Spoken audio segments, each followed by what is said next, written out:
आप मुझे जंजीरों में जकड़ सकते हैं, यातना दे सकते हैं, यहाँ तक कि आप इस शरीर को नष्ट कर सकते हैं, लेकिन आप मेरे विचारों को कभी कैद नहीं कर सकते। ये शब्द, ये आत्मविश्वास, ये निर्भीकता, ये स्वतंत्रता की ललक किसी और में नहीं, सत्य और अहिंसा के मार्ग पर चलने वाले एक ऐसी महान शख्सियत में थी जिन्होंने बिना खड़क और बिना ढाल के ही हमें आजादी दिलवाई। साबरमती के जिस संत ने ये कमाल करके दिखाया वो थे महात्मा गांधी। नमस्कार दोस्तों, मेरा नाम है वैभव और आप देखना शुरू कर चुके हैं फटाक न्यूज। फटाक न्यूज पर आज हम बात करने जा रहे हैं गांधी जयंती विशेष पर। चर्चा करेंगे कि मोहनदास करमचंद गांधी को राष्ट्रपिता की उपाधि कैसे मिली। महात्मा गांधी युग पुरुष थे जिनसे न सिर्फ भारत बल्कि पूरा विश्व प्रेरणा लेता है। महात्मा गांधी का जन्म तो सभी को ज्ञात है कि 2 अक्टूबर 1869 ईस्वी को गुजरात के पोरबंदर नामक स्थान पर उनका जन्म हुआ था। उनके पिता एक कट्टर हिंदू परिवार से ताल्लुक रखते थे। मोहनदास की मां का स्वभाव अत्यंत ही सरल था, जिनके चरित्र की छाप मोहनदास के व्यक्तित्व पर साफ तौर से देखी जा सकती है। मई 1883 में जब उनकी उम्र महज 13 साल थी, उनका विवाह 14 साल की कस्तूरबा से कर दिया गया। गांधी जी के परिवार की बात करें तो उनके पोते पोतियों समेत 154 वंशज आज 6 देशों में रह रहे हैं। 19 साल की उम्र में महात्मा गांधी साल 1888 में बैरिस्टरी करने के लिए इंग्लैंड चले गए, जहां उन्होंने यूनिवर्सिटी कॉलेज ऑफ लंदन में दाखिला लिया। पढ़ाई पूरी करके वे भारत वापस लौट आए, जहां उन्होंने कुछ समय तक बॉम्बे और राजकोट में वकालत भी की, लेकिन यहाँ जब उनका मन नहीं लगा तो साल 1893 में वे अफ्रीका को चले गए। बैरिस्टर मोहनदास के जीवन में यहीं से एक नया मोड़ आया। अफ्रीका में रंग भेद और अत्याचार ने उनके मन को भीतर तक झंझोड़ दिया था।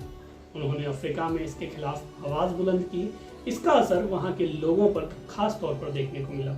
अफ्रीका के बाद उन्होंने भारत की ओर रुख किया, जहाँ उन्होंने अंग्रेजों के दमन को देखा। युवा बैरिस्टर मोहनदास जो हाल ही में अफ्रीका से लौटे थे, उन्होंने भारत में भी विरोध का बिगुल बजा दिया था। उनके मोहनदास से महात्मा बनने की भी शुरुआत बिहार के चंपारण जिला से हुई। चंपारण ही वो जगह थी जहां उन्होंने सबसे पहले आंदोलन की शुरुआत की थी। यहाँ उन्होंने जमींदारों के शोषण, गरीब किसानों का अधिकृत क्षतिपूर्ति मंजूर कराने की मांग, खेती पर किसानों के नियंत्रण, राजस्व में बढ़ोतरी के लिए दमन के खिलाफ जोरदार आवाज उठाई थी।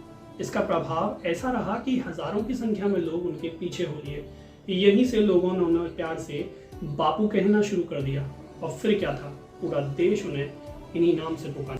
अब जब बिहार से उन्हें बापू की पहचान मिली तो बंगाल से उन्हें महात्मा का टाइटल मिला। जी हाँ, 12 अप्रैल साल 1919 में महान विद्वान रविन्द्रनाथ टैगोर ने गांधी जी को एक पत्र लिखा, जिसमें उन्होंने सबसे पहली बार बापू को महात्मा कहकर संबोधित किया था। हालांकि इसमें भी एक विरोधाभास है। विरोधाभास ये है, ऐसा कहा जाता है कि महात्मा गांधी को सबसे पहली बार महात्मा कहने वाले राजवैद्य जीवन राम शास्त्री थे, जिन्होंने साल 1915 में एक संबोधन के दौरान गांधी जी को महात्मा कहकर संबोधित किया। इसके बाद महात्मा गांधी को वो टाइटल मिला जो स्वतंत्रता के बाद राष्ट्रीय पहचान बन गया। 4 जून 1944 को महात्मा गांधी को राष्ट्रपिता महात्मा गांधी की पहचान मिली। यही वो साल था जब नेताजी सुभाष चंद्र बोस ने सिंगापुर से रेडियो पर अपना एक संबोधन दिया था। इसी दौरान उन्होंने महात्मा गांधी का जिक्र करते हुए उनके लिए राष्ट्रपिता शब्द का इस्तेमाल किया।